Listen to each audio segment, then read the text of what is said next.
90 days challenge. Church, happy to good mag-end ang atong 90 days challenge. So bisan pa og mag-end kini, dili ta mo undang sa pag-undergo ani nga challenge. Kay mao ni ang isa ka pamaagi para mo grow ta diha kay Lord. Ug ang anak ni Lord always on the go. And here are the announcements.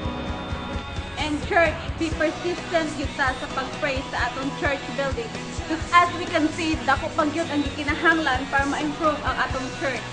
And mahimo po tang committed sa paghatag sa atong tithe. Gamay o dako mang kini, dako kayo ni katabang para ma-improve ang atong church. And church, be here sa TGFF City Church every Wednesday exactly at 7 p.m. Kaya mahitabo na leadership training. And church, as we can see here, na ay mahitabo nga 24 hours non-stop prayer.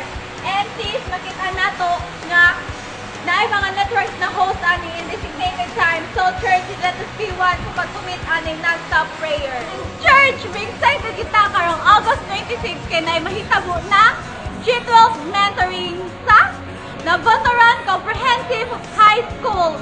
Og church, giawhat ang tanan nga mag-join ani nga mentoring. And ang registration fee is 150 pesos. And church, dili na to kalimtan ng pag-appeal sa atong open cells and closed cells kay diha ta mo grow sa relasyon nato kay Lord.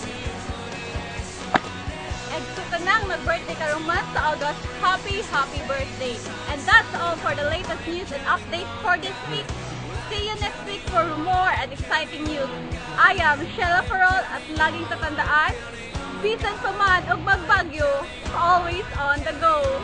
Win souls and make disciples. Bye-bye!